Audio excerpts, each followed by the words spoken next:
A little bit early this morning, about 5 minutes, but we'll get started. So, it's Saturday morning here down under.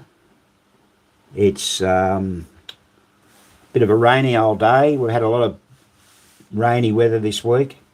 Sort of on and off. I think we had 1 or 2 sunny days, haven't we, Graham? Yeah, it hasn't been real good, but Nah. So it's the 8th of March here. It's 2025. It's 21 Celsius outside, which is about 69.8 degrees Fahrenheit. So that gives you a bit of an idea. Well, we've been back at work. When did we come back? The 6th of January, didn't we? yeah, 6th, yeah. So we came back on the 6th. We've been pretty busy since. Yeah, we have. What have we been doing? Let's have a little look there. Yeah, here we've got our new sign is up there. There's one of our goat shed signs. We'll just have to sort of share those with you there for a minute. Graham's there in the background. And we've got to get another sign with our Facebook and YouTube. Yeah, we're just going to have to get a block of wood to sit this tablet on because it's a bit low. And I'll get another one. I'll get them out. One outside there. Yeah. That's a little sign we had our artiste in resident Linda do for us. Only one small problem, she forgot to put the email address on it. I think she's going to do a separate one for that. Yeah. There's the old goat shed sign. They're very famous, very popular. Is anyone interested in any of those? Like those goat shed signs? Like,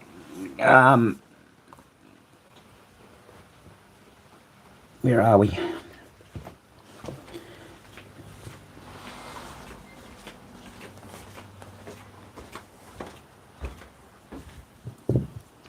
Yeah, we were thinking about getting more made. The only downside is we've got to get 100 made, and as we've said time and time again, this isn't, how would I say, still need to come up a bit higher. Yeah, right. That's about right. Okay, yeah, that's about as good as we can do. So, let us know in the comments if anyone's interested in getting any of those signs. Maybe you are, maybe you aren't, I don't know. Okay, we haven't got too many people watching presently, but we've got that flutter on the screen from those. Every time this happens, I hate those LED lights more and more and more. They're just a nuisance, especially when we're making videos. So there's a word of warning if anyone's trying to do a video and you've got these LED lights, you get this strobing effect, and I don't know if there's much I can do about it. I'll lift the screen up a bit manually and see how we go. There you go. Well, that might help a bit. No, not quite. Not quite. I can angle it a bit. All right. Under it. Yeah, we need to get that Up a bit more. up a bit more. How's that? That's a bit better. We've gotten rid of that strobing effect. When we came back to work on the 6th of January, we'd mentioned previously we had 11 jobs to complete. And those 11 jobs sort of increased to 15 jobs, but we've now completed Williams Casanova, Gottlieb's Close Encounters, Gottlieb Mustang, a Gottlieb Kingpin, a Gottlieb Jungle Princess, and a Gottlieb Top Card. And with that addition of 4 more machines, I should say, to 15 machines, and then there were 3 more additions, another Kingpin, a Jungle Queen, and a Big Brave. So that came to 18 machines, minus the 6 we've done. We've still got 12 to go. We're going backwards. We're going backwards, not going forwards. So, yeah, it's how would I say, a never-ending saga, really. But just over my shoulder here, I don't know if you can see it. I'll get out of the road. There's Top Card. We just completed a video on that and uploaded it yesterday. So that's up on our YouTube channel now to have a look at. Had an interesting resetting problem. That resetting problem is something that we've gone through before on high hand. It's to do with that reset relay or interlocking relay that Gottlieb used in a lot of the wedgehead games in the late 60s and early 70s, where we actually have to do a modification on the relay.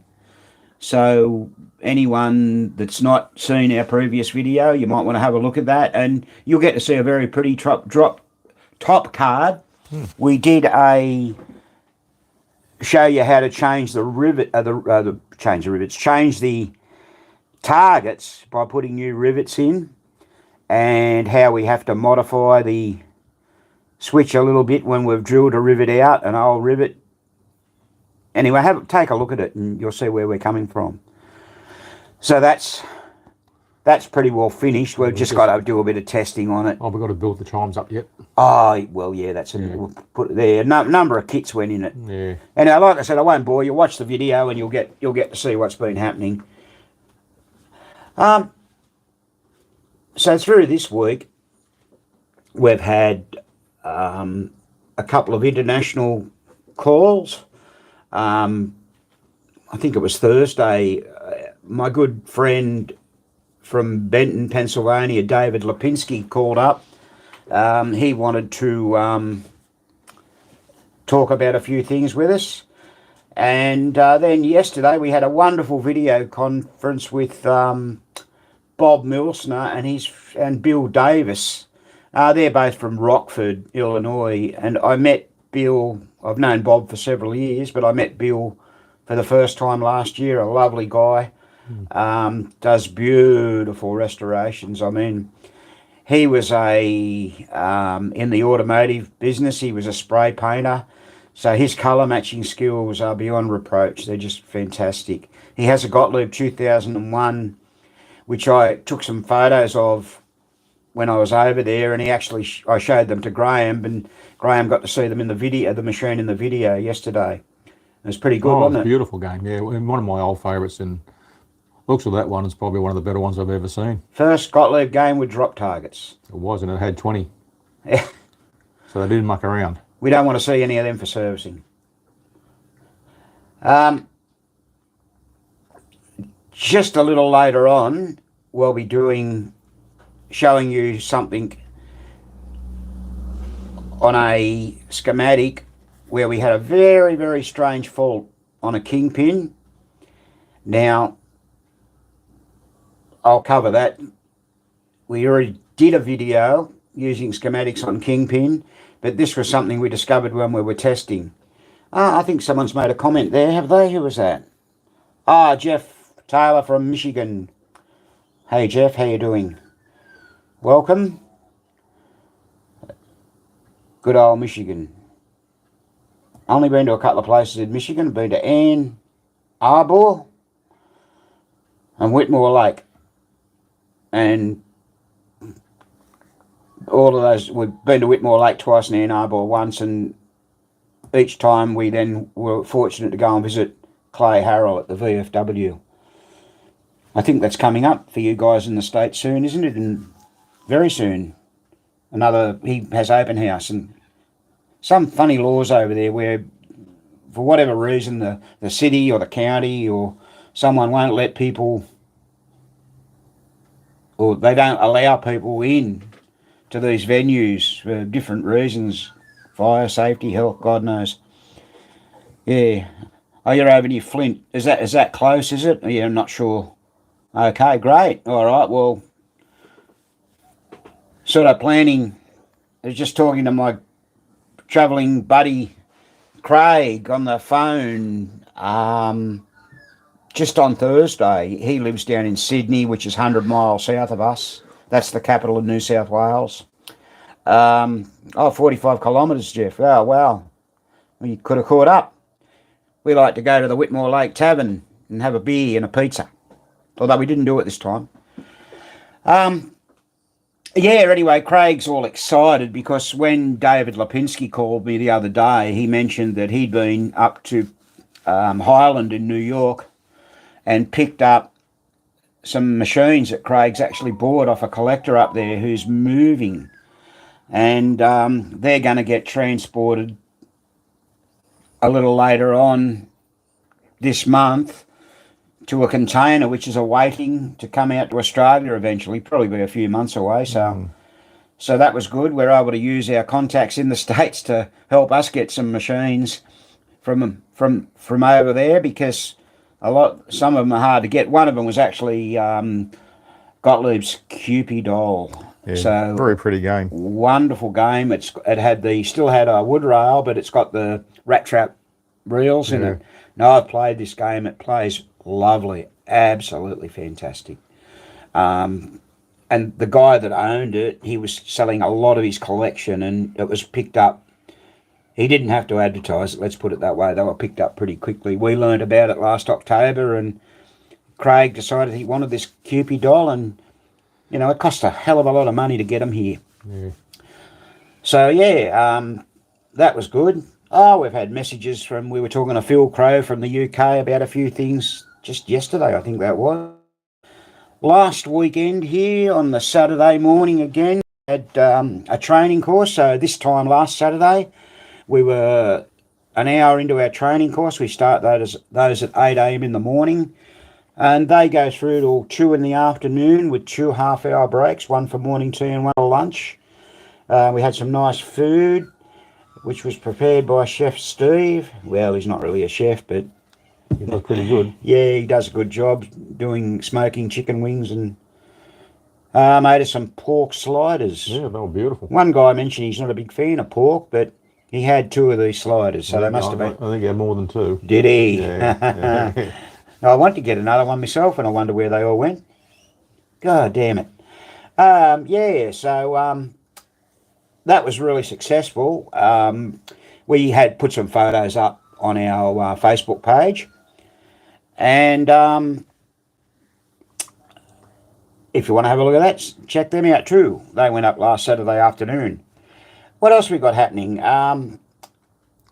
During that course, we had a few guys here, and most of them were new into pinball, which is really good, Yeah. And they learnt quite a bit. One guy's only got a solid state game, and he's looking at buying an electromechanical. So he was fortunate enough to be able to learn a fair bit about it, and I think he went away happy. And another guy, he's got about 3 or 4 games. He's been struggling with things. And the one thing we've discovered in our courses is that everybody needs to learn how to pull a score reel apart, put it back together correctly, and all the adjustments for the switches and everything like that. So we go through those. And as you know, it's one of the most important parts of the game. So it's got to be working correctly. Most definitely. Now, we had another game come in the other day, a classic game, more so in the States. We never really saw many Addaball games here. And hello, Paul Krosek, I imagine, good from New Jersey, just across the Hudson River from New York. We drove through New Jersey a few times. I think I landed at the EW airport once. Anyway, first time we went over. So, what was I saying? Yeah, Addabballs, we didn't see them in Australia.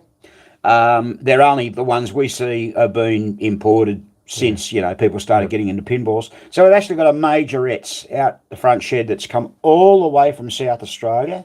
So it's made quite a road trip.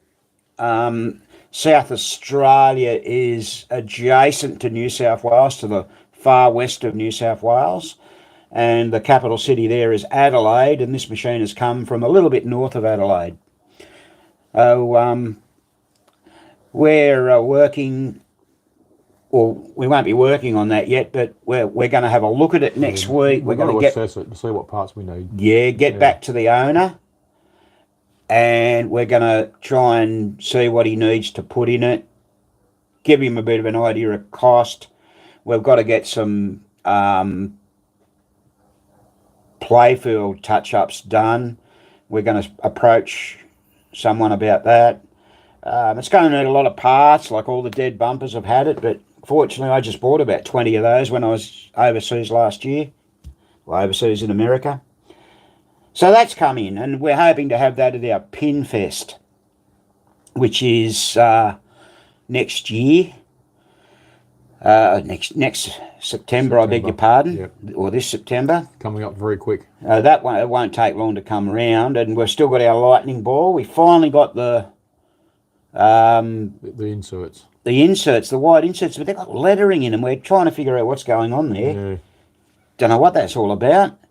Oh, hi, Chuck. Working with Soothing Sounds of the Goat Shed. Okay, here's someone we haven't seen or heard from before, I don't think. Custom PC. Okay. What, implying computers? And keep up the good work. Thank you very much, Custom PC 48809. We try. But Chuck, I don't know about the Soothing Sounds. Indeed. The dulcet tones of the Goat Shed, hey? Yeah. This next weekend, Graham's going up to a little mini pinball show in a place called Coffs Harbour. That's a coastal town about 400 kilometres north here of the Goat Shed. About a 4 and a bit hour drive, I think it is. A guy that comes down to our Pin Fest in September, this will be the 3rd year he's run it. It's held in a pub of all places. So Spanky, is he going? He's going, yeah. Right, Especially right. He's got a bottle shop next to the pub. Too. Oh, God. Yeah, so oh, dear. and actually we're staying across the road from the bottle shop. Yeah, all right. That's a bit of a worry, isn't it?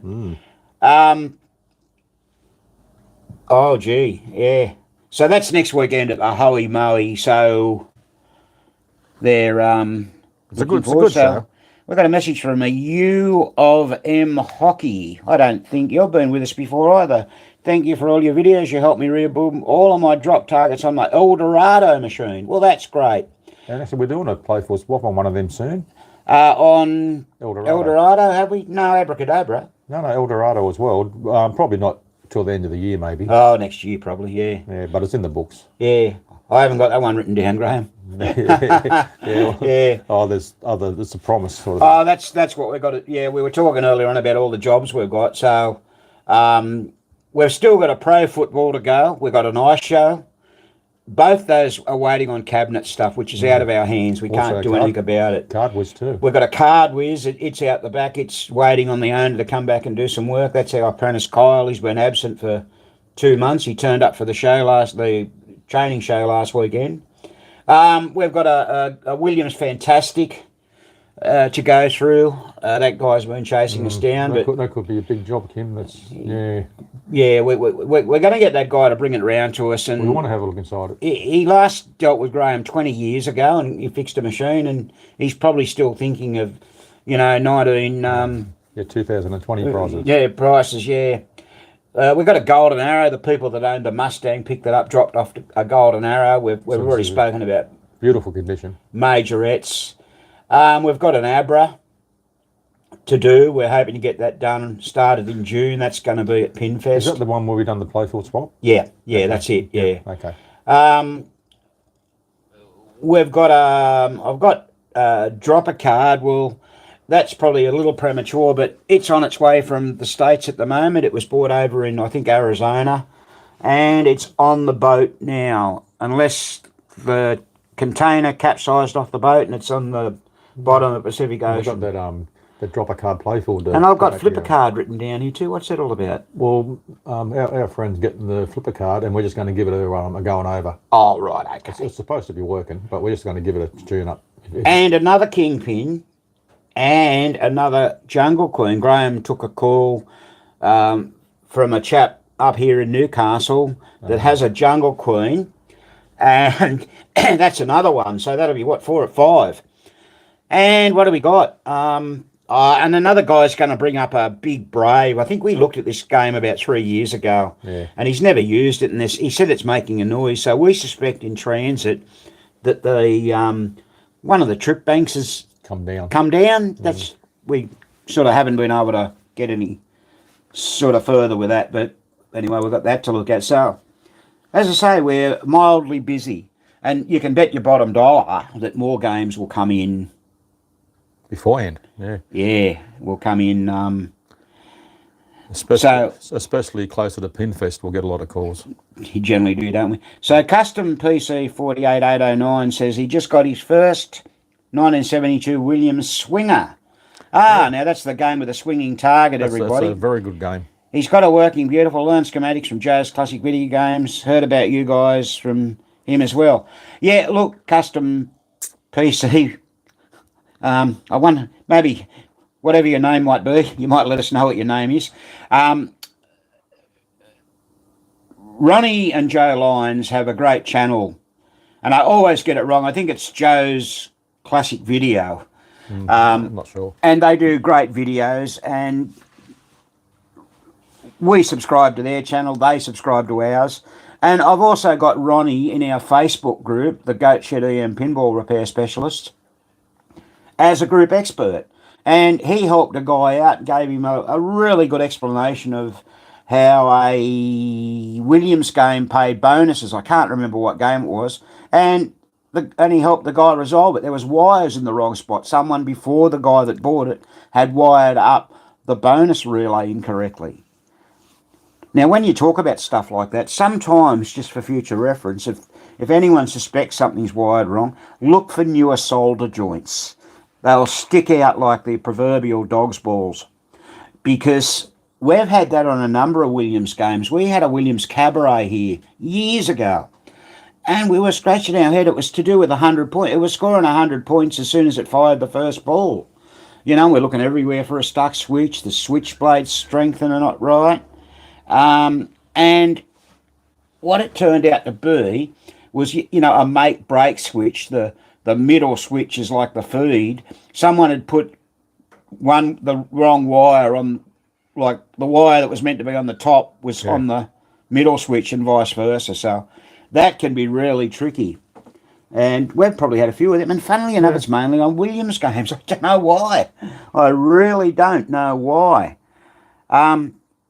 Your name is? Oh, hell, I can't. David. Oh, okay, David. Very good. Very good. So, yeah, they're just things to look out for. Now, in the screen there, we've got the Goat Shed sign. I'm not going to move you can see the yellow sign here. We're trying to figure out whether to get more of them made. As I started to say, we've got to get 100. So we've got to invest that money, and that money just sits around till we sell the sign. So if anyone is interested, I might even try and put a post on our Facebook page and see. But if anyone's interested, let us know, okay? I mean, obviously, we'd like to have a commitment to sell at least 50 before we even bought more in. I've continually mentioned this. We are not, I repeat, we are not a business. We are like you guys out there. We are simply hobbyists, and we don't make a lot of money out of this. The money we make, I'll just give you an idea. I got an invoice from PBR the other day, and that invoice was for, not that there's any wrong with this, I mean, here's the invoice, $405.08 US, 4058, and the shipping was $108.30 US. Now, $108.30, you might as well say is close enough to $140 odd for us. So that's how much it costs to get all those parts shipped out. Where's that box of parts? It's on the floor there. They're in the cupboard. And a lot of those parts, honestly, were just skirts, pop bumper skirts, all little stuff. But And of course that 408 cost us what, 600 and something, didn't it, Graham? 660. How much? 660. 660 bucks. And here you go, I'll just show you, just give you a glimpse. I know you've all seen parts before, but skirts. What else? Well, we got some flipper bats. We Oh, got flipper bats. got A lot of flat- plastic parts. And we got the Couple of Williams. This is a Graham's Klondike, a Williams flipper rebuild kit. They weigh a bit, but and I got 5 bumper kits for the Klondike. pop bumper kits.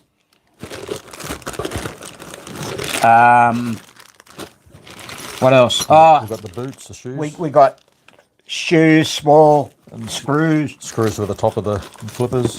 grommets.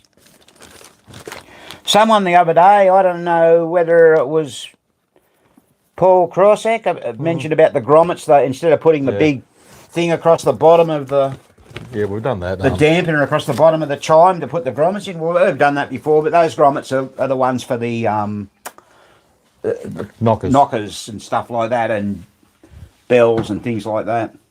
So it all costs a lot of money, you know what I mean? And we've got all the parts we've shown you many times before that we have, that Graham's accumulated over 40 years. So this is Graham's 40th year of doing pinball machines in his shed here. Yeah. What, when did you build the shed, what year? I built this shed in 1990, 1990. but the front shed with the original come with the house from 1952. Yeah. And you started the pinball stuff in 85 when, Oh, yeah. when you bought I bought my bingo machine. bingo machine, Key West. Yeah, and after I bought my bingo, it was only probably a month later I bought my first pinball machine, Yeah. which was a Fandango, and I actually got a Williams 7 up part of the deal for nothing, and I got that working pretty well straight away, and I had them all out here, and my father used to come out here and make his brew and watch me fix the pinball machines for many years. And it was a good setup. And when did you meet Marco? When did all that happen? I met Marco probably mid 98, I think. Yeah. Oh, that's Marco Rossignoli, people, world famous pinball author. Of course, Graham co-wrote 2 books with him. So that 4 books all up, and the last 2. When was the last one published? 2007. 7, yeah. Yeah. So anyone thinking about doing a book on pinball, talk to Graham before you do it. And you buy those books through Shifter or Amazon. There you go. They're still available. Yep. And they're a good size, like 270 odd pages and 65,000 words of text. Oh God, yeah. Yeah, many massive photos. Yeah, wow. Oh, Jeff Taylor, you heard about us from Joe's too. Yeah, Joe, he gives us a good rap. I mean, he's made comments on some of our videos. So there's another guy out there that makes videos, Mark Valuch from Mark's Basement Arcade. That was you, Paul. Yeah, I thought so, yeah. So it's not all about who you are, what you are, or how many followers you've got. It's all about trying to help everybody. And that brings me to the thing we were talking about a moment ago. These videos that we do make on YouTube allow people in things like this to give us a super chat. You can give people a super chat, give us a few bucks, or a super thanks for some of our videos. And I had a guy write to me the other day, and he messaged me on Facebook Messenger and wanted to give us some money for our videos, but he couldn't see how. Well, I tried to tell him, but, you know, it's pretty easy to do. But, you know, I thanked him for his support. And if he wants to give us a bit of cash, well, that's great, because all that cash basically goes back into the shed to buy things. So Upkeep and we've got to buy, for argument's sake, we've got to buy a new soldering iron station. Here's a local guy just going, hey there fellas, that's Steve Douglas. Steve Douglas, yeah. Yeah, Steve. he only lives about 20k away from us here. We've done a bit of work for Steve. Well, I've been fixing Steve's pinball since probably the late 90s, maybe. Yeah, right. Yeah. Yeah, so anyway, we've got to buy a new soldering iron, and we've been buying them from a local Australian electronics mob. We're not, this is the second one we've had. Same brand. It's just over 18 months old, not even that, and it's failed. We've repaired it. So we're going to invest probably in a Weller iron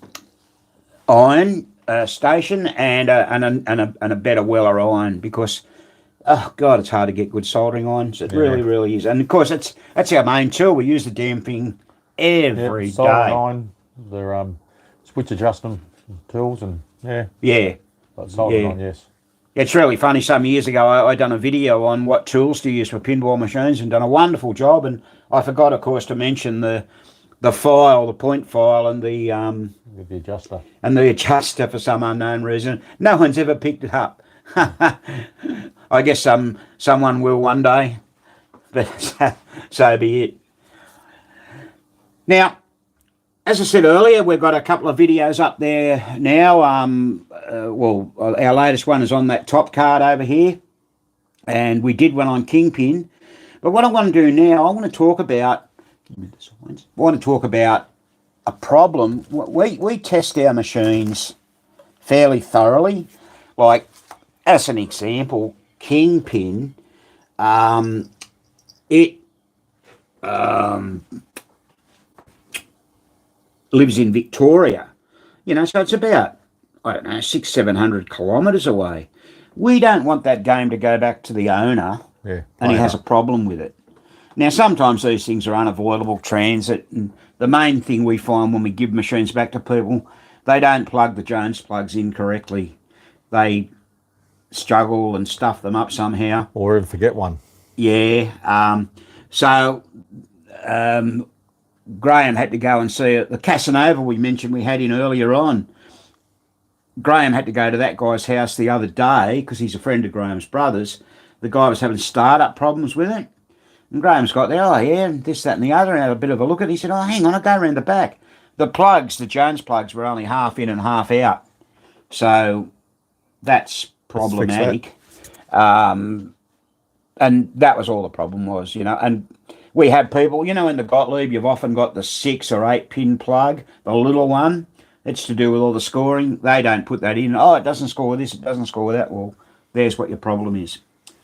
Most likely. Yeah, and anyway, getting back to those super chats and super thanks, a guy gave us $100. Now, that was an extremely generous donation. It's probably the best donation we've ever had, and I think it might be hard to top. But that money that we just mentioned we had to spend at PBR, well, that went towards that. Obviously, he was in America, so that American gets converted to Aussie, but it all helps. And we'll have those parts like bumper skirts. I mean, we might sell them. It might take us 6 months, all the machines we've got coming in.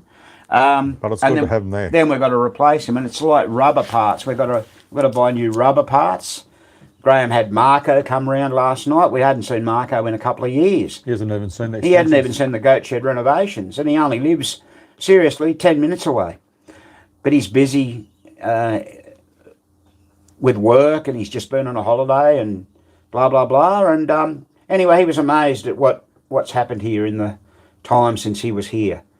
It kind of blew him away a little bit. But what we want to do now, we want to talk about this problem. Now, I'm just trying to figure out the best way to do this. Let's see. I think I can't zoom in, so maybe, Graham, if you'd be kind enough to get me the schematic, and I might get you to hold it, and we'll try and show you what's going on. This was a really, really weird problem.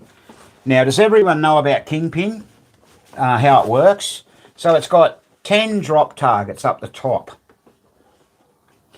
And those 10 drop targets... I'll just get that thing for you.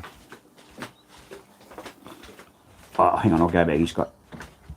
Those 10 drop targets, once you knock them down once, they'll score 5,000 points and then they'll reset. And a yellow lamp, 5,000 points when hit will light up.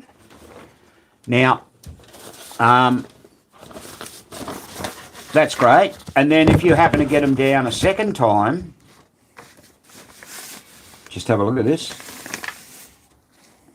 Oh yeah, that's a bit high, but yeah, we'll need to come down a bit lower to see that G relay in a minute. Yeah, we'll get there. Yeah. How's that? Yeah, just fold her over a bit. What you'll need to do, just bear with us, people. Technical difficulties here. Hold it there. Drop it down a bit lower. Drop it down level with the cable. What we found was happening was when you get the 5,000 points, the light would drop out. It would just drop out. How's that? No, that's no. Oh, hang on. Yeah, that's okay. No, we haven't got the G relay in it. Yeah. Sorry, it's so difficult to show you this. He'll work it out. G, it's near the top. Oh, near the top. Yeah, it's near the top. So just come down. Yeah, I think we're there. Yeah, that's probably good enough. Rightio, so what the problem is that we have this G relay here. Now, if you come across here, whoops, there it is there, G. You come down here, there's G again. So there's a switch on G, and that's on the relay. That's the hold-on or lock-in circuit. And then it goes over this way, either through 3-ball or 5-ball through motor switch 4C. So the trick is here, G was dropping out, and your 5,000 points would disappear. So we thought, okay, what we'll do, we'll clean this switch and re-gap it. So we did that, and it seemed to work okay for a while, and that was all very good. And of course, you don't get the drop targets down every time. We sort of forgot about that fault for a while. And then we got all the drop targets down again, just testing it on first ball. Drained a ball, it was all good.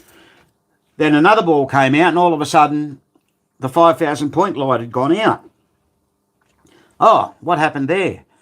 Anyway, we worked out that every so often the light would go out. And then the problem got worse and worse and worse and worse. Oh, gee, this is no good. Well, we'd already cleaned and adjusted this switch, and it's the only thing in the hold-on circuit. So if Graham will move that over that way a little bit, there's the edge. There's where the G relay comes across here, and then it connects up to the power rail and goes all the way down here. Okay, so the only hold-on switch is this G switch, and we've already attended to it. The switch wasn't spinning. It was adjusted, it was hitting cleanly, it was doing everything right. So if we can lift what we'll do now, what we found was that we noticed it was every time the ball kicked out. And we thought, well, what the hell has it got to do with anything? So we looked a bit further down and a bit further down, and there we go. We found this switch here, the 0 position ball count switch, and it's got a red-green wire on one side and a red plus white on the other. Now remember we said that thing would drop out that G relay would drop out every time or most times that the ball kicked out. Of course, this is the power passes through here. This is your red and white. This is your whole power rail coming all down through here. So what it was, that switch is one of those ones that's got a couple of wires going through it. They use like a solid piece of wire to join 2 or 3 switches together. There was a cracked or dry solder joint on that side of the switch. Every so often the vibration would break it and we'd lose power, because that act as the hold-on circuit.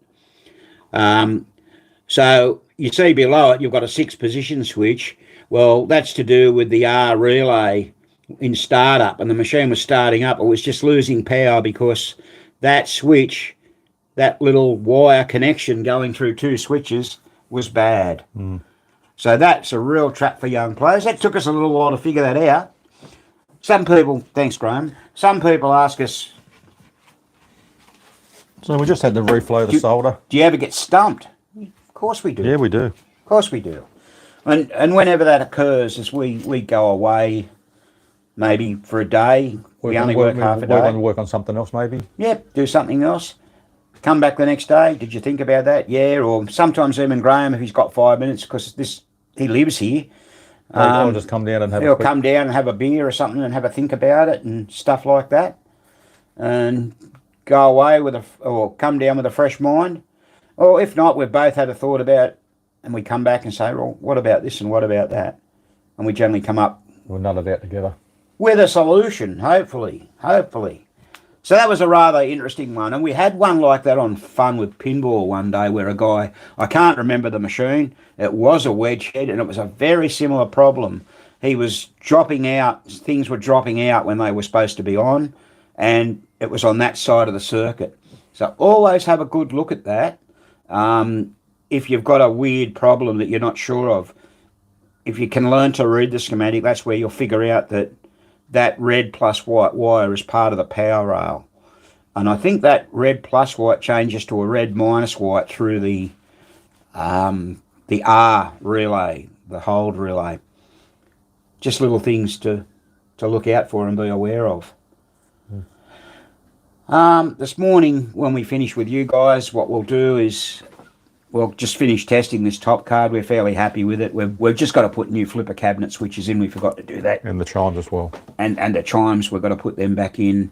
And pretty much it was all working. We changed the stuff we mentioned earlier, the bumper bodies. And the left flipper was playing up too, so send a stroke switch. 13 targets.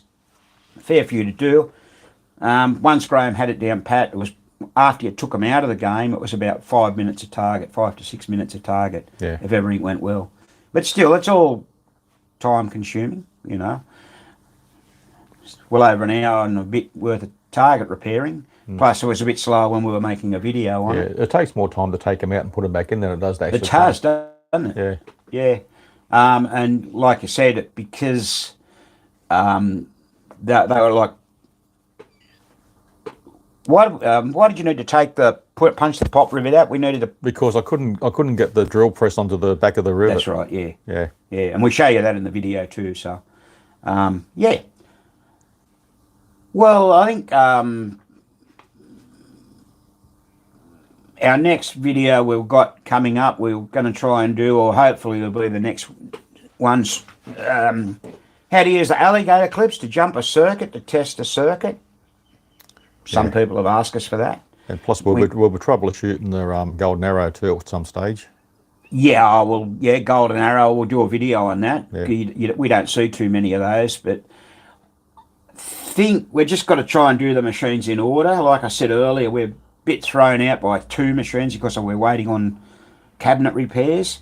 That fantastic that's coming in, started to talk about that, where Graham had dealt with a guy 20 years ago.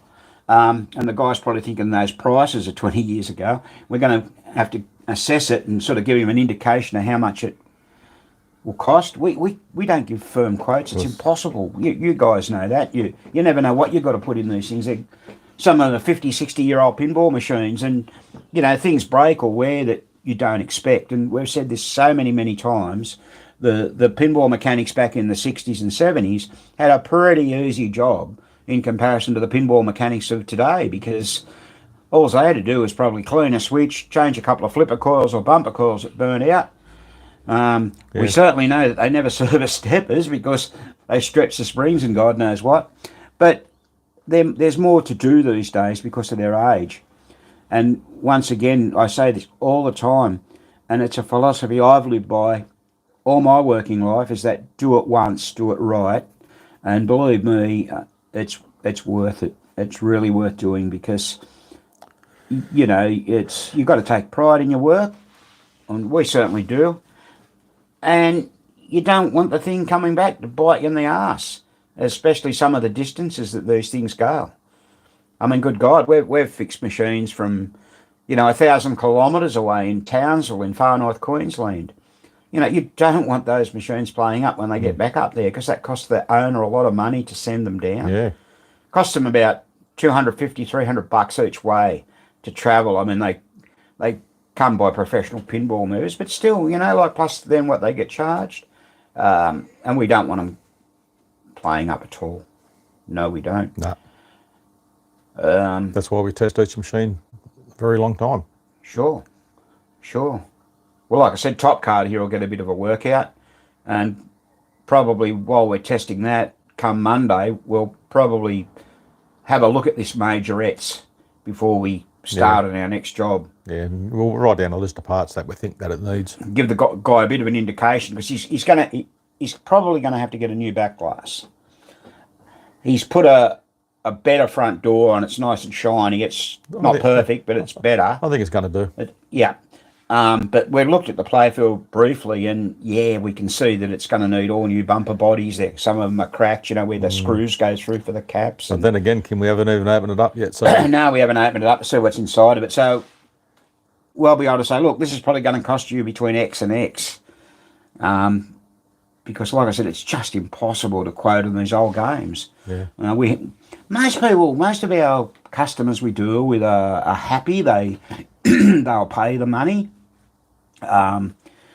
We have had a couple of people sort of, get a bit of a shock about our price, but, one guy couldn't fix the machine, and it took us nearly 85 hours to fix it, and we charged him $1,200.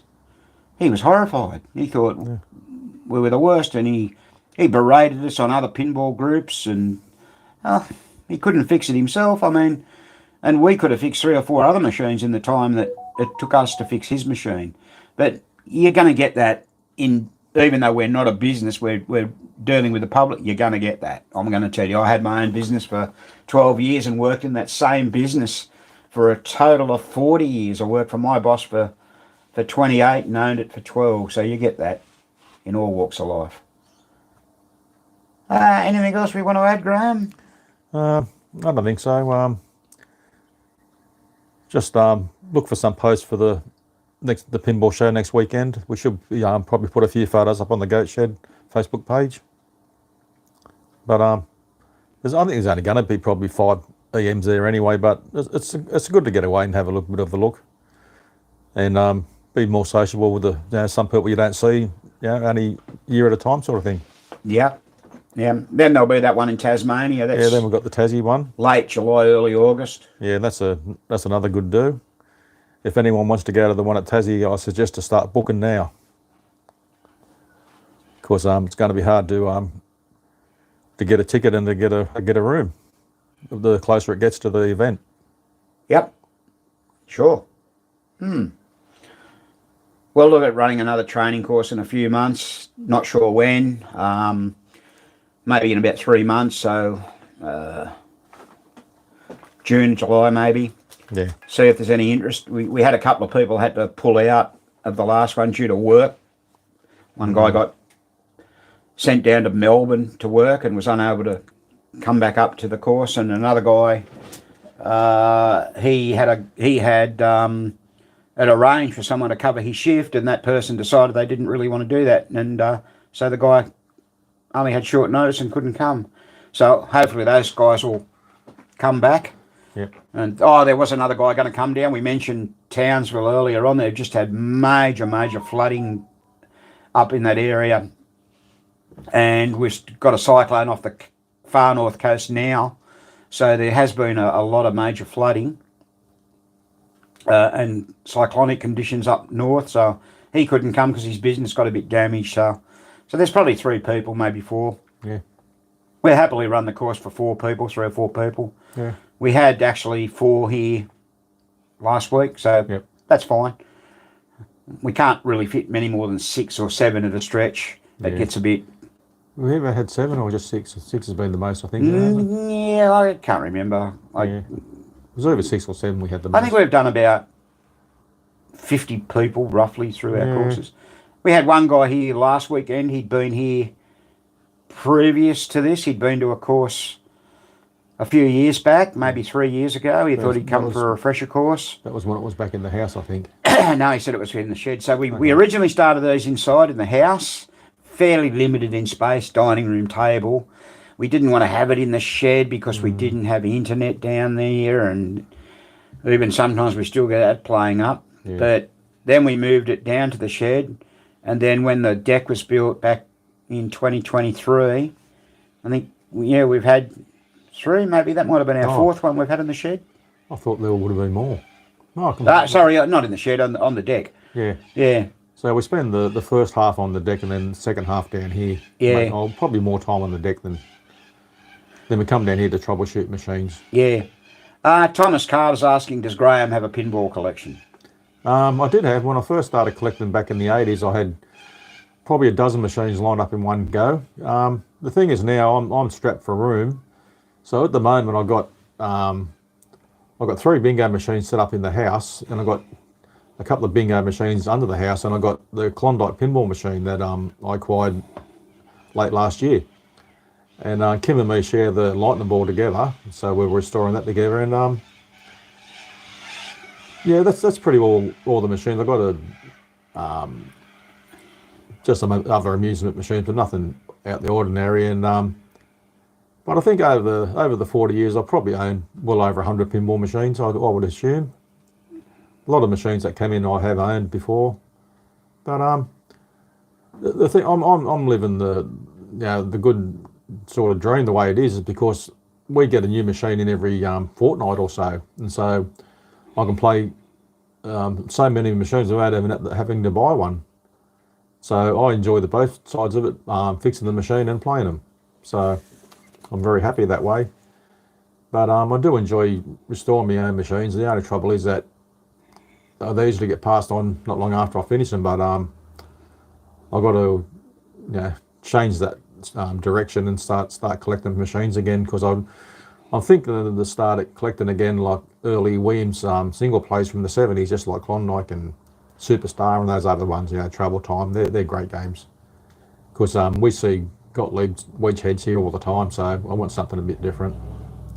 So yeah, Williams certainly had some great games in the 60s, didn't they? I enjoy playing every time a single player Williams got on site that was brand new. Yeah, like things like Straight Flush. I remember when that was brand new, and that was a brilliant game. I remember Oxo, the 4-player. That was a great, pretty machine when it came on site. They just, I do love Gottlieb, but some of those Williams from that era really felt different. They felt great to play. But Bally was another thing too. Bally had a different feel and sound altogether. So each got their own little quirks. But no, I'd probably all start collecting more machines now. As I said, it's just the room. And I hate the clutter. There's no use having 20 machines and there's only one working. So if I haven't got the spot for it, I won't buy a machine. So that's pretty well it. I don't want to just sitting there doing nothing. So you've got to get it up and running. Well, there you go, Thomas. There's the answer to your question. Kevin Humphrey says, thanks, guys, and good evening. Good evening, Kevin. Thanks for joining us. Steve Douglas says, you'll remember I used to own your Golden Arrow, great game, in one of your books. It is too, Yeah. Well, that was a good deal, that one. I managed to swap a 2001 pinball machine for a Golden Arrow and Outer Space. That was back in the late 1990s, I think. And this is how it was back then. I wanted $1,000 for the 2001, which was probably pretty dear back then, because I only paid $100 for it probably 5 years beforehand. Oh, right, yeah. And so someone said, well, I'll give you these 2 machines instead of $1,000. And I said, right, okay. And so I got those 2 machines, the Golden Arrow and the Outer Space, and I sold them both for $500 each, so I still come out with me $1,000. So, and they were both working machines too. I think it's fair to say that both Graham and myself tend to enjoy repairing machines, probably more so than playing them these days. But a good play we love. I've got 9 machines, and in the summer, like you can see the roof of this shed here, I got the same roof at my place. It's a tin roof, and it gets quite hot and humid in the shed. Yeah. If it's 35 degrees outside, it's 40 degrees in the shed, and I do have a fan, but I've only just recently, when the weather's been cooling down, going down and playing my games a bit more. And we're here all morning fixing machines and then testing them and playing them. Sometimes you just get a bit over it. But I have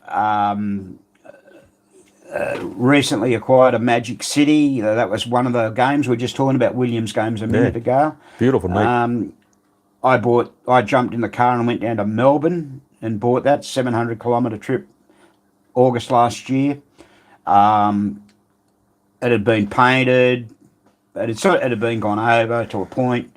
Didn't have to do a lot, just a few little repairs on it when it came back. So I'm happy with that. But I've got a Tropic Isle. I've got Aquarius.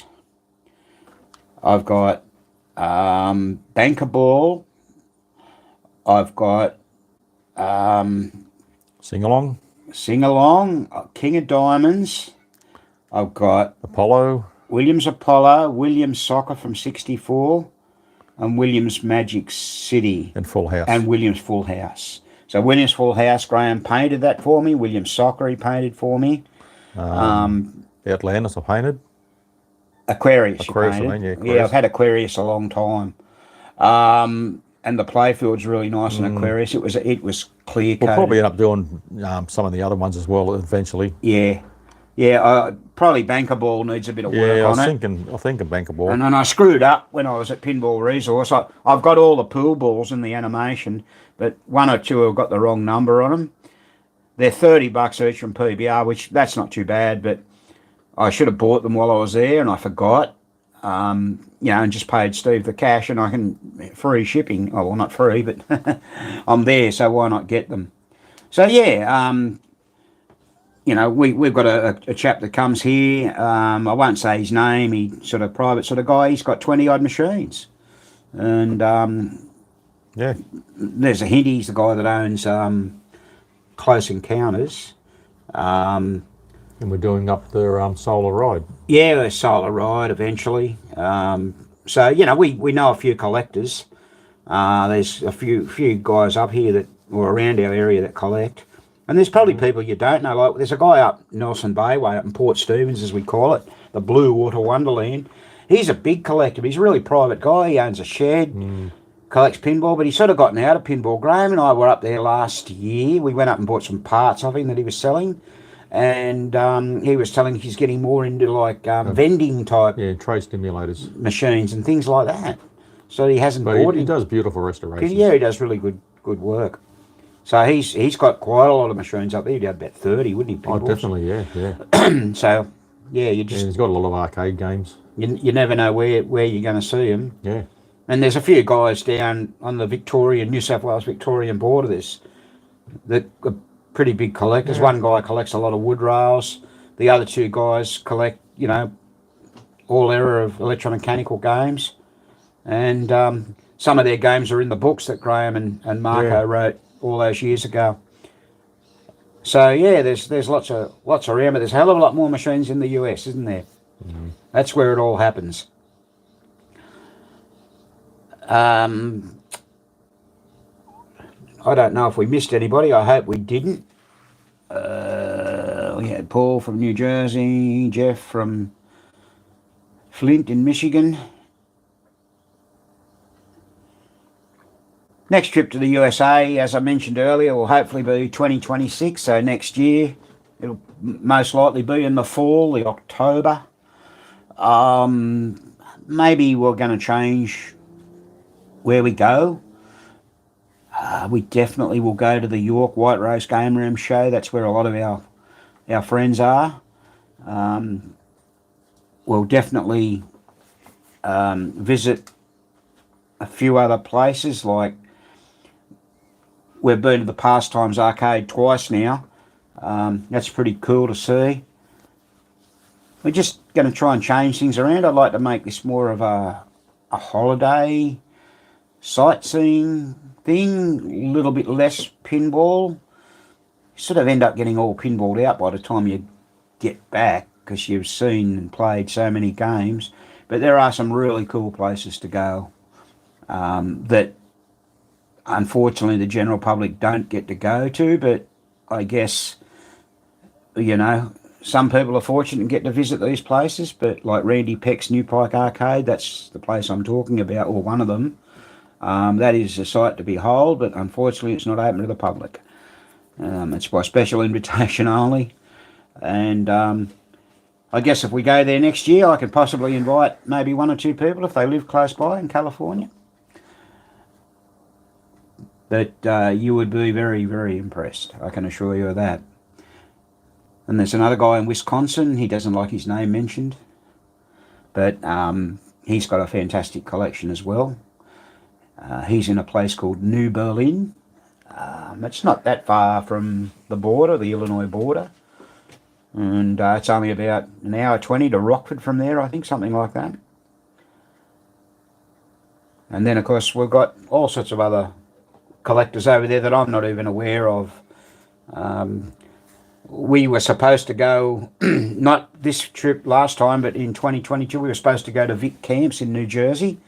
And unfortunately, there was an issue in the hotel we stayed at. One of the elevators wasn't working, and it took us over an hour to get from the 25th floor to the ground floor. And that's another story. And that was in a Holiday Inn on 8th Avenue, New York, just down from the big bus terminus there. What do they call it? The big transit hub there on 8th Avenue. I just can't think of the name of that at the moment. But just near there. We were going to go and catch a bus over to New Jersey to Vic's and spend some time with him. We'd already organised what bus we had to catch, etc. And yeah, we just couldn't because of this damn elevator. We missed out and we were on too tight a schedule. So we're happy to catch up with anybody, and we're happy for anybody that's watching on our Facebook, whatever. You want to come to see us? We're 100 miles north of Sydney. So majority of people that land in Australia, unless specifically they would land in Sydney, and we are accessible by road, by train, or by plane. And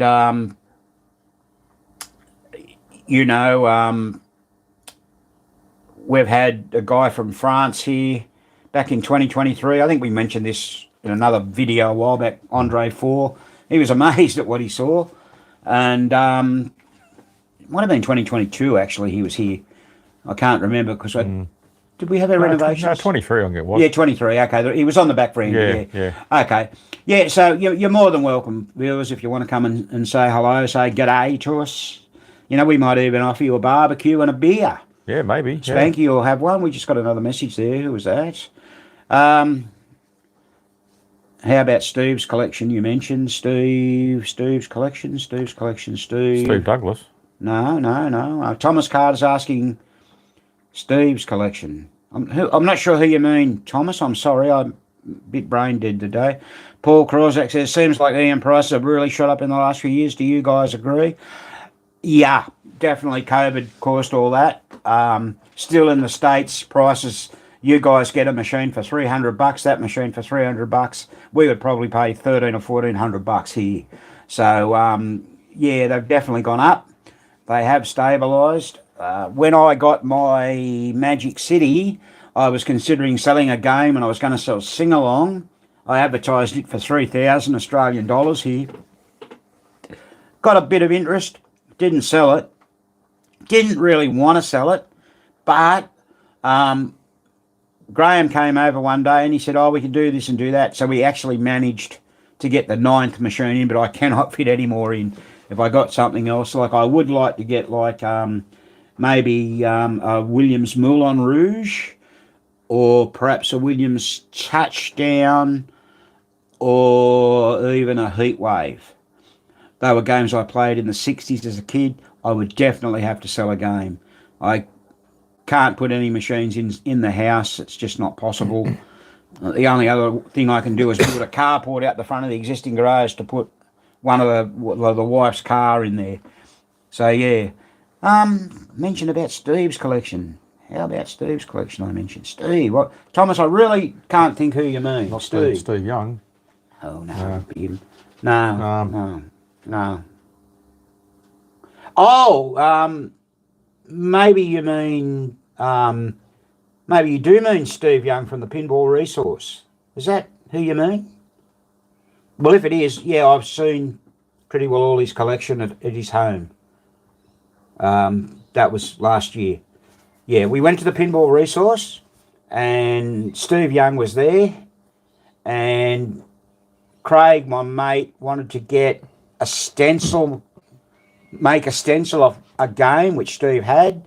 It was at his home, so we went up there with Dave Matrando, and a few mile up the road, and we went in and we got in to see Steve's collection inside, and we were down in his shed, and a few machines down there, and that's where the game was. We made a stencil. That may be who you're talking about. I can't think of any other Steve. I'm sorry. As I said, I might be a bit brain dead at the moment. I'm not sure if that answers your question. Needless to say, I think we've been on the air now just over an hour and 5 minutes. Anyone have anything else they want to talk to us about? I'll be happy to try and help you if we can. Other than that, we'll probably better get back to work. No, it's nearly morning tea time. Yeah, and let's see, today's Saturday, go to the pub at 3 o'clock, so not that far away. You going to the pub today? I might be a bit earlier than 3. You might. We'll see how we go. Oh, the only other thing we've got, past the Spanky's girlfriend, Skanky, Yeah, had a makeover. She's been down the beauty parlour. There she is. They've done their best. Yeah. That's I mean, what can you do? That's for the lovely artist Linda. Spanky thinks that's good looking. Dear me. Yeah, that's Skanky, everyone. Yeah. All right.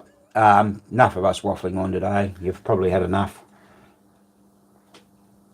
Remember, if you haven't already subscribed to our YouTube channel, please do.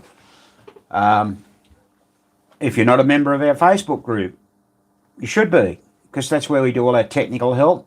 We try not to do any on our YouTube video. Sometimes people ask. The main reason we want it in our group is so everyone can see, because a lot of people have got the same problem. We've already had people write to us and say, hey, that thing you showed us on Top Card, even though we've done it sort of similar thing a couple of years ago, that was exactly my problem and I've gone and fixed my game. You know, that's great. That's what we do these videos for. And, you know, they take us a lot of our own time. We could fix more machines rather than make videos, but we choose to try and help people. That's what we're here to do. Sometimes we don't answer people's questions in a timely manner, but that's why we have group experts from all over the place. We've got about 9 or 10 group experts on our Facebook page, including some very, very knowledgeable people. And because you guys are in the States and we're in Australia, we're anywhere between 16 and 19 hours ahead of you, depending on where you live. So, you know, at the moment now, you know, it's at 6 o'clock at night on the east, and then in the Midwest it's an hour less, and then an hour less, and then an hour less on the West Coast. So 3 hour difference across the states. So, you know, we may not answer your questions ourselves, but someone else will who's wide awake at that time while we're in bed. So you'll generally get help, but all we ask is if you ask for help, you keep us updated and let the people know who helped you that you fixed it, and it was as a result of the following reason. Because people following that post, and you'll often see me ask people, have you resolved this? I've done a couple this morning. Did you do this? Did you do that? And if we're not around to help, or we haven't got the schematic, someone else will. Now, I've only got, normally, I'm broadcasting this on a tablet. I don't bring it to the goat shed. It's my personal tablet. But normally I can only, unless I've got a printed schematic, I can only look at it on my cell phone. And you all know the size of the screen on a cell phone is prohibitive when trying to read schematics. So that's why sometimes we say, or we ask someone else to have a look, because either I can't read it, the picture's not too clear, and you can't see somewhere else that you might need to see. Anyway, everyone, I wish you a good evening and a good day. Till next time, this has been another Goat Shed presentation. Bye for now.